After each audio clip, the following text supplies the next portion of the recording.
Hey everyone, it's Blake. Welcome in to episode number 9 of our TCW Save and TEW 2020. This is Total Wrestling for February, week 1, the fallout from Malice in Wonderland. And now we begin the road to our next pay-per-view, which will be the War to Settle the Score. And that'll take place, obviously, at the end of February. So, we'll have a lot coming up in this show over the next couple shows to build towards that one. I mentioned before, we were kind of looking at some options for the pay-per-view schedule. For now, we're just going to leave it kind of the way it is, and like I said, some of them will be Clash of the Champions type style shows, but we'll talk more about that as we go along. I think at least through Total Mayhem, I'm just going to leave the schedule as is right now. We may change some stuff after that, but that's at least the plan for the moment. But let's jump into this episode because we have a few things to get to. So it is Kyle Rhodes in the ring to start things off here, and he announces that the Syndicate are not in attendance tonight at Total Wrestling. No one has heard from the Syndicate, so just letting the fans know that they are not at the arena. So that is kind of the announcement from Kyle Rhodes here. But he says there is someone who is at the arena, and that is the returning Aaron Andrews, who made his return after our main event at Malice in Wonderland with Wolf Hawkins beating Sammy Bach. The Syndicate went to take out Sammy afterwards, but Andrews made his return and, kind of joined the babyface group there to prevent that beatdown. So here comes Aaron Andrews, and here comes Sammy Bach. And Rhodes goes to ask Aaron Andrews about his return. And that is when Aaron Andrews says, well, I've got some good news, and I've got some bad news. He says, the bad news is I'm not yet cleared to wrestle. My doctors have not cleared me to step back into the ring to compete and defend this TCW Heavyweight Championship just yet. But, and before Aaron Andrews can continue, this gets an 88 for this segment, we hear someone yelling from the aisleway, telling someone to get him a microphone, and you know who it is, everyone. It is Freddy Huggins, who is making his way out. He's got Matt Hawkins by his side. And this gets to 79. So Hawking usually underwhelming in these, but like I said, this is kind of helping some of these guys like this, and it kind of is what it is at this point. But it's helping him improve some of his skills, and I've already seen that actually in some of the ones I've looked at. But that's okay. But Freddy Huggins comes out, he's interrupting, and he says, "Oh, of course you're not cleared to wrestle just yet, because I've been calling you out for weeks. I had my open challenge weeks ago, and you were too much of a coward to accept it. And now you're using an excuse just because you got beat down and you weren't man enough to fight off a bunch of guys. You know what? I should have expected this from you." And Freddy Huggins just taunting Aaron Andrews here, really just going on, laying it on thick here about how he will not wrestle him. He will not put that championship on the line against Freddy Huggins. And so he continues to kind of taunt him here. And this is where we have sort of Sammy Bach step up. And Hawking, of course, is beside Huggins. And that is when Huggins says, it's a real shame because I was going to do another open challenge tonight. And I was hoping you would be the one to accept it after you made your return at Malice in Wonderland. But before Freddy can continue, that is when Sammy Bach steps up and says, I accept. And Freddy's looking around like, well, hold on a second. That's not what I meant. I was going to do. Bach's like, I accept. I'm going to wrestle you tonight. And that's when Freddy's just kind of flipping out here because he's like, well, that's not what I meant. I didn't mean I wanted to. And Bach's like, you are going to face me in the ring tonight. So kind of the challenge accepted here. So that's kind of the way we set up our main event here, having a little fun with it as Sammy Bach is going to take on Freddy Huggins in our main event. Of course, Sammy coming off that hard-fought match, 25 minutes against Wolf at Malice in Wonderland. But he gets back in the ring tonight as it is going to be Sammy Bach taking on Freddy Huggins. So that's just, kind of a fun little way to set things up here. Continuing the Freddy taunting Aaron Andrews thing, even though we know Andrews got a bigger story to deal with right now with the Syndicate. But we kind of tie that all in here with Sammy Bach taking on Freddy Huggins here tonight in our main event. So that's where we get things started with the 79 for this one. And we jump into match-wise.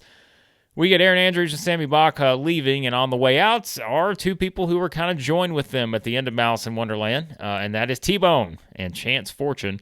as they get a win here over Jeremy Courtney and Roderick Remus, 64 for this one. T-Bone carrying the match. That's what we always love to see, is T-Bone being the guy that really is the standout performer.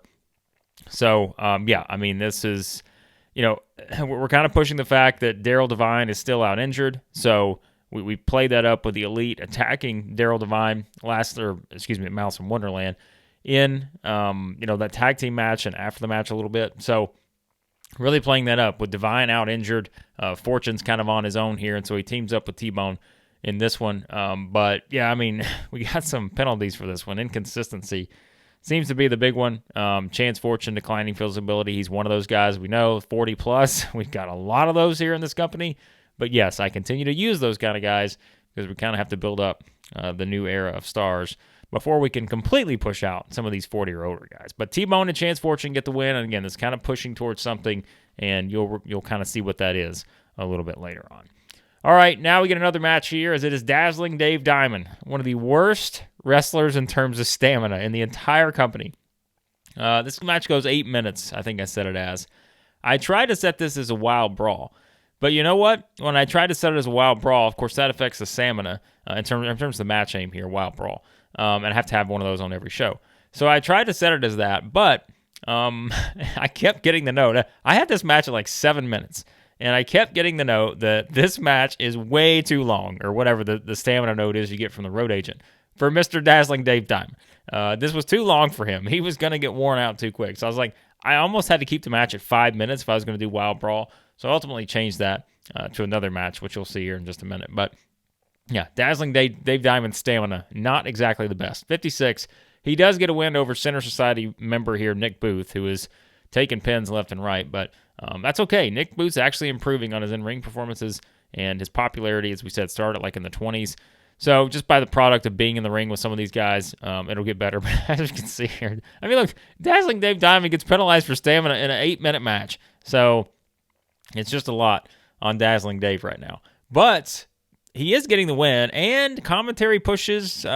It's important for him to get the win because next week on Total Wrestling, it has been announced by the matchmakers at TCW, the booking committee, that it is going to be Dazzling Dave Diamond challenging Greg Gage for the television championship next week on Total Wrestling. And so that leads to the after part of this match here, is it is Greg Gage coming out, and 63, we sort of just have Greg Gage circling the ring, walking around with his title, and Diamond's just saying, let's fight right now. We don't have to wait till next week. Greg Gage is kind of walking around slowly with his championship outside the ring, and just as Dazzling Dave Diamond, it's kind of saying, let's fight right now.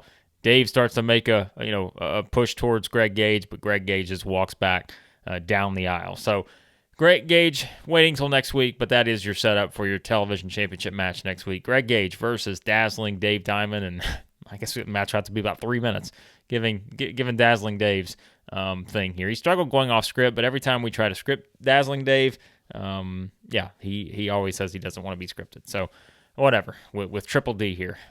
We'll see if he can win the television championship next week in what will have to be a 2.5-minute match. 63 for this one. All right, Benny Benson continues a little bit of a hot streak here after he started slow, trying to challenge for Greg Gage, speaking of the television championship. He came up short on the most recent episode of Total Wrestling, but him and the Fox got the win in tag team action at Malice in Wonderland, and now he gets the win here over the returning Mark Speed. Mark Speed, first time we've seen him in our save. I don't think Mark Speed's under 40, so that's always a good thing in this promotion. But I think it's like, 37, 38? But yeah, so they go 10 minutes here, 62 for the match. Not bad here, really, to get 10 minutes out of these two guys.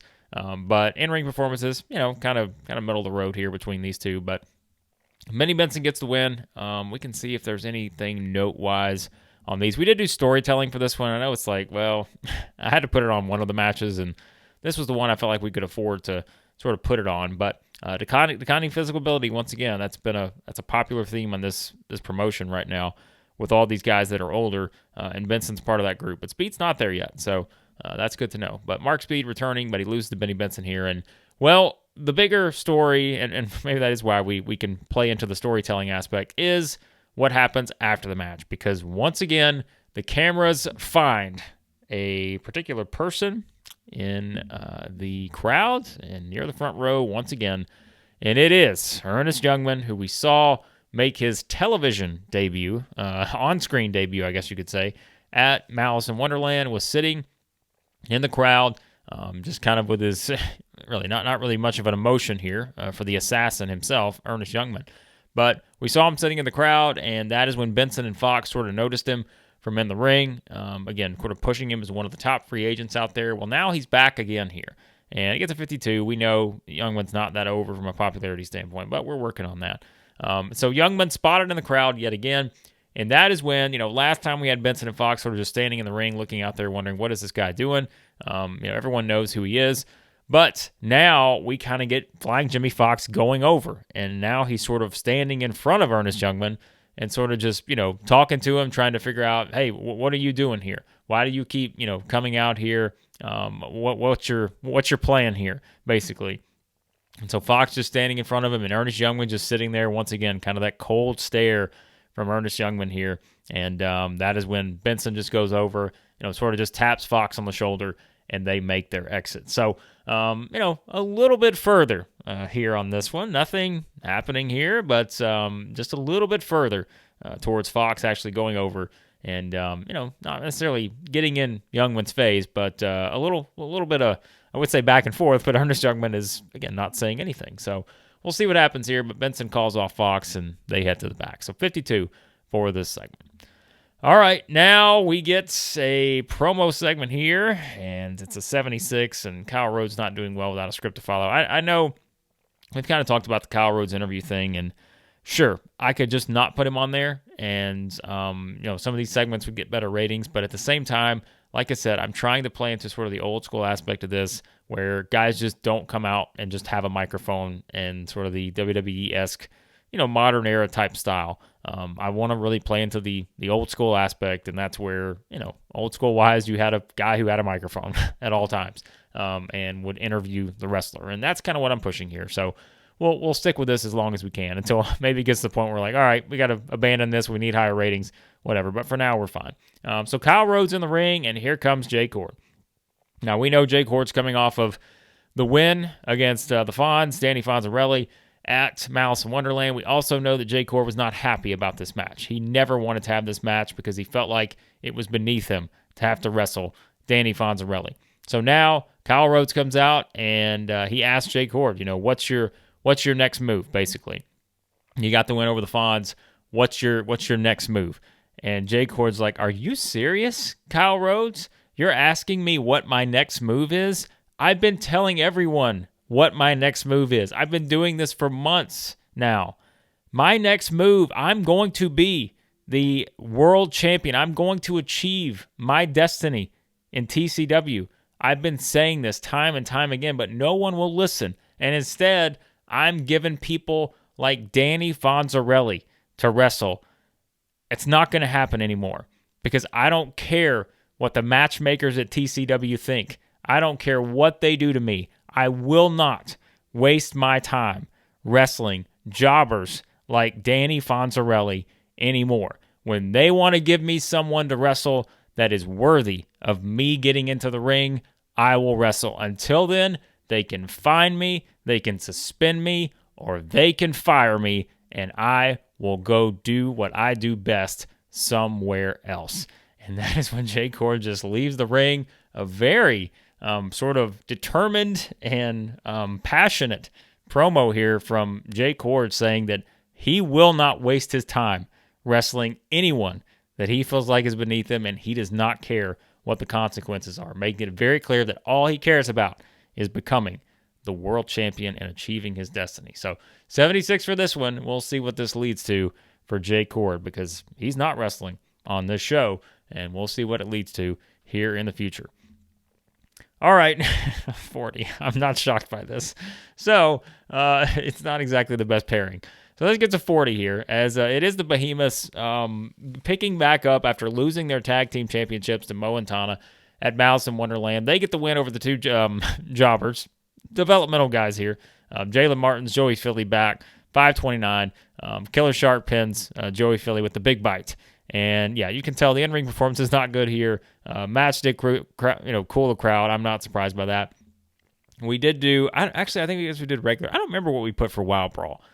We had one of these matches for Wild Brawl. Maybe it was one that was earlier and I just didn't catch it. But still, basically what we're pushing here with this match, and poor Joey Philly's just taking a beating here in terms of the negative aspects of this match. But we're pushing that the Behemoths came out on a mission here, right? They lost their tag team championships. They're pissed off. Eddie Peake's got them pumped up, and they just come out and destroy these two, young guys here. That's basically what we're pushing.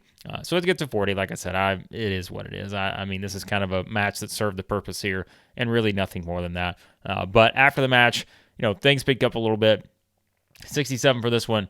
Kyle Rhodes back in. Eddie Peake calls him in and says, we want to make something very clear. What happened to us last, at Malice in Wonderland will not happen to us again. Those titles were stolen away from us, and we are the ones who call ourselves the Sinner Society, and we will sin, if needed, to get our championships back. So basically, Eddie Peake saying they're taking aim and coming back for their tag team championships. So that's kind of what we're pushing here is the Sinner Society. Totally up for sinning here to be able to get their championships back. So just a really dominant performance from Killer Shark and Titan. Unfortunately, not for Nick Booth earlier on, but Shark and Titan bounce back with an angry performance with the win. So that's kind of what we're pushing there for that one. All right, now we get ready for our next match. And our next match is scheduled to be Joshua Taylor against Danny Fonzarelli. So this gets to 64. And so Taylor makes his way out to the ring, and then, we're waiting for the Fonz. And we're still waiting for the Fonz. And we're waiting for the Fonz some more. There's no Fonz. Taylor's just waiting. He's looking around at the referee, trying to figure out, what's going on here. Where is Danny Fonzarelli? And so we have some officials kind of, ringside. You've even got Kyle Rhodes kind of standing up, looking around, sort of acting like he's talking into his headset and those kind of things. But everyone's just looking like there's no Danny Fonzarelli. Where is he? He's not coming out to the ring. And so Taylor just continues to wait, and then finally we just sort of have the referee look at Taylor, and he's just, pushing his hands out to the side saying basically the match is called off. There is no match. And so Taylor gets pissed off, and then Taylor, just exits because he can't wrestle himself. He can't wrestle the Invisible Man in TCW. So he walks off, and no Danny Fonzarelli. So he does not show up for the scheduled match against Joshua Taylor. Wonder what's up with that. 64 for this segment. All right. Maverick did show up for his match with One Man Army. 67 for this one, as One Man Army does get the win over Maverick. 734, the guided missile. So the return to action here for One Man Army. We saw him make the surprise return at the end of Malice in Wonderland to join up with the babyfaces, to prevent the Syndicate attack on Sammy Bach. So Army gets the win here and really just kind of pushing Army's return match basically, and back in action with a win. That's kind of what we're looking at here. But like many others, One Man Army, declining physical ability. So worth noting there as we try to move forward with him being a part of, as you know, something involving the Syndicate and his former tag team partner, Doc Hammond. So two face paint guys here, but it's One Man Army getting the win, 67. All right, now we get an announcement for next week, some featured matches for next week. I know a couple of you are already excited because you see two faces on the screen that you've not seen before. 57 for this one. So again, just kind of pushing our scheduled matches for next week on Total Wrestling.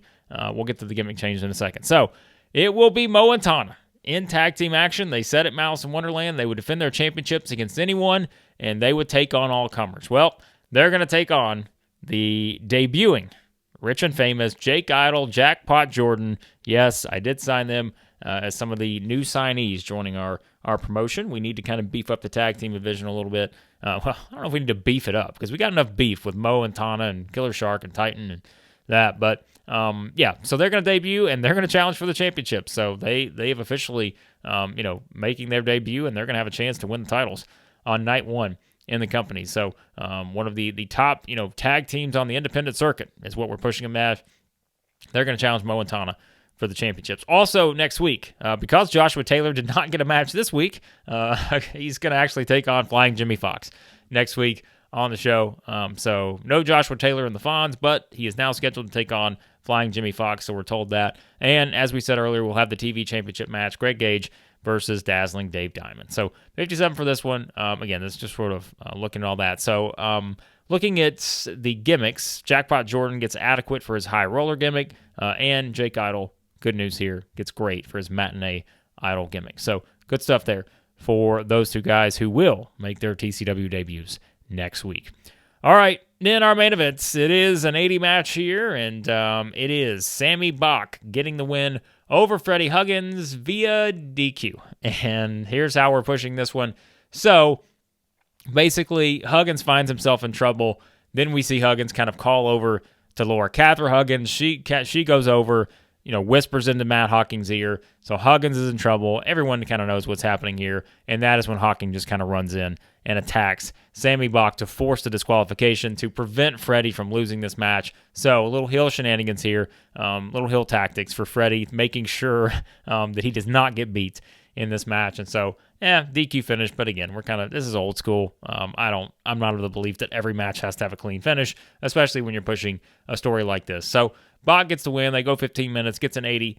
Good stuff for this match. I mean, it was kind of fun to put. I knew this wouldn't get the 93 that Sammy Bach and Wolf somehow pulled out of their, to be able to get that last match that they got at Malice in Wonderland. But it's fine. Really the only, I guess penalized here was for Bach and the declining physical ability. But nonetheless, 80 for this one. We'll take it. But the interference, so Freddy Huggins and Matt Hawkins, they start to go after Sammy Bach after the match, just like we saw from the Syndicate.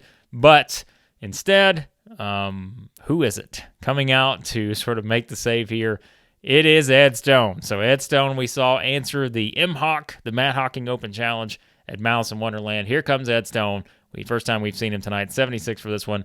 Stone makes the save for Bach, and then he chases after Huggins and Hawkins after the match. So those two are out of there with Laura Catherine Huggins, and the heels retreat as Ed Stone makes the save here for Sammy Bach. And Sammy Bach, just a valiant babyface, coming out on his own, knowing that Huggins and Hawkins will be there. But that's what Bach is. He's a valiant babyface, going to try to do it himself. No Aaron Andrews, no one else out there, but Ed Stone's the one makes the save because we know there's the history there coming off of Malice in Wonderland. So that is how we get to that. But afterwards, again, Ed Stone chases Huggins and Hawkins away, and here comes Aaron Andrews again. So Andrews is coming back out because remember earlier he said he had some bad news, but he was interrupted before he could get to the good news, right? So not just Aaron Andrews coming out, a few more people as well.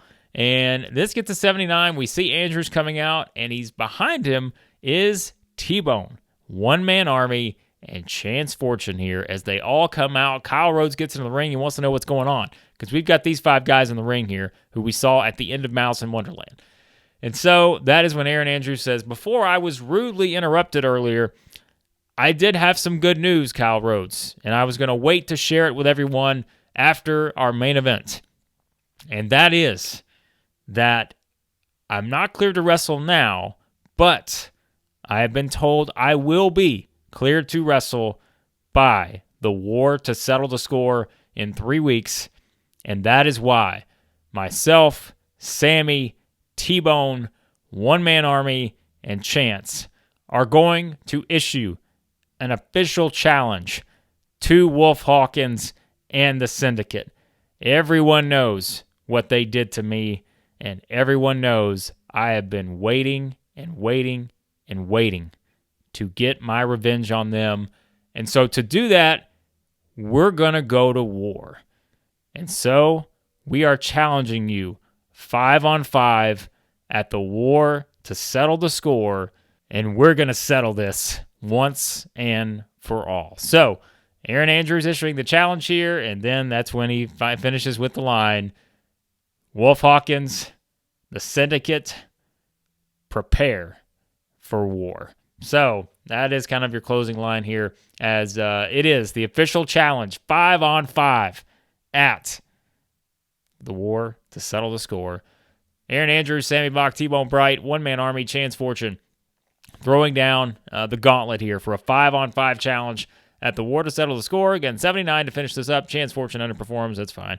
whatever. But that is how we go off the air. No Syndicate on this show, as we said. They were not at the arena. And it is the baby faces who are the ones kind of pushing things forward here as Aaron Andrews is back. Not officially cleared, but he's been told he will be cleared for the war to settle the score, and they are issuing the challenge for the main event. So that's how we wrap up this show. Gets a 75. And, I think this is one of those things. We get a 75 for this one. I knew this would not be one of our better shows because the reason why, right? We had no Syndicate on the show. That was done for storyline reasons.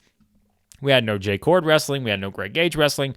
So this was kind of that, I don't want to say a letdown show, but kind of a let-up show where just everyone just kind of calms down for a little bit after the chaos at the end of Malice in Wonderland.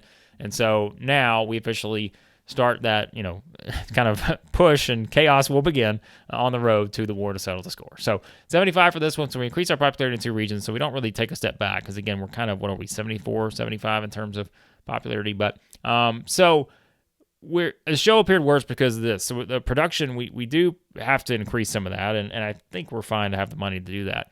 So I just something I did not note before going into it. I didn't look at the booking screen, so I assume as well we may have done a little better on that. But nonetheless, we'll increase those 2 areas because I think we're fine money-wise. So that is worth noting. But again, a notable show for the baby faces and sort of everything involved there, and the big challenge for the war to settle the score with Aaron Andrews and company laying down the gauntlet for Wolf Hawkins and the Syndicate. So that's what we have here on this edition of Total Wrestling. Let's see what we get to before we wrap up. All right, so that was Total Wrestling. Damien Carville getting divorced with Catherine Quinn there, so not ideal for those two, but as we said, a great show. Not a lot of praise. We didn't strike gold on that one. SWF, they did strike gold with this one. Let's see what they did for this show. So they did an 80. So they better. They've got to pick things back up, as we know. So they're in the cooling down or cooling off period, whichever it's called. So yeah, they had a big main event for that one. Some good matches at the top of that, but hey, that's fine. They opened with a cage match. The second from the top, a cage match. So second from the bottom, a cage match for this one. So yeah, that is worth noting there. So SWF trying to pick up some momentum after really struggling. Looks like they're going to have a new feud here. Angry Gilmore and Jefferson Stardust. That's an interesting one. So there's that. But let's see. Email we need to get to. Divorce, we looked at that. Jay Chord's got an opinion. Titan needs to learn how to sell. He's not worth pushing until that's addressed. So, well, all right. I probably don't disagree with you. I don't think the Behemoths are the best from a work rate standpoint in our company, but nonetheless, we will take Jay Chord's opinion. Jay Chord he's got a lot of opinions. He's not going to want to wrestle Titan. You don't think anyone that's worthy of his time. Well, don't expect any Jay Chord versus Titan singles matches coming up soon. I can tell you that. Drug test fees get a 3.31 for the TV rating, and we'll look at the ratings here in a second in the broadcast center. So rating center, we get our show not as well from that standpoint, but we still win from a total viewership standpoint over SWF. We're not beating Premier League football just yet, but we are doing okay nonetheless. We're moving on up there though. TV rating still a pretty good jump ahead of the SWF at this point. So we are making the rise, and that's all that matters. And like I said, we do need to improve the production and those kind of things, which we will do. Financially, I think we're fine. We still got whatever. We made about $1.5 million last month. I think we'll make quite a bit this month. Try not to push up that worker cost too much, even though we've added some new people to the mix. I'm not trying to do it all at once, and that's kind of the point here is I'm not trying to just bring in all the new signings at one time because I think we don't want to just completely double our roster or anything like that just yet, but I do think financially we'll be fine to kind of increase our production and those kind of things a little bit. So just to not make the show appear worse in those notes you get. So there you go. That was Total Wrestling. And as always, be sure to like, share, subscribe, all that good stuff. Always love your feedback in the comments. So I appreciate all the great, and again, just thoughts on these shows, the ideas you guys have. It's a lot of fun. And as you know, I'm having a lot of fun with this series. So be sure to check out everything else on the channel, WWE series. We are on to WrestleMania week. So we've got Raw, SmackDown, 2-night WrestleMania. If you follow the WWE save, I know it's taken a long time to get to it, but hopefully the payoff will be worth it. If you're not, hey, you've got 100 plus episodes to catch up on. before we get to WrestleMania. So it's not that intimidating, just 100+ episodes. But you really can go through those pretty quickly. If you just want to look at the kind of the state of WWE's, the pay-per-views, you can probably catch up pretty quickly with that. So AEW Save as well, exploring the Seaverse. Also doing some of the retro game reviews, which we'll kind of look back. I've got another one in the works here that should be up pretty soon. So yeah, having a lot of fun with those. And just as a note, I do have kind of a work thing coming up over the next week, so may not have as many videos as usual over the next week, but I will continue to push these out as always. And yeah, you guys, there's plenty of variety if you want to go back and check out anything else in the archives on the channel. So again, appreciate you guys as always. And on the next episode of our TCW Save, it will be Total Wrestling for February week 2.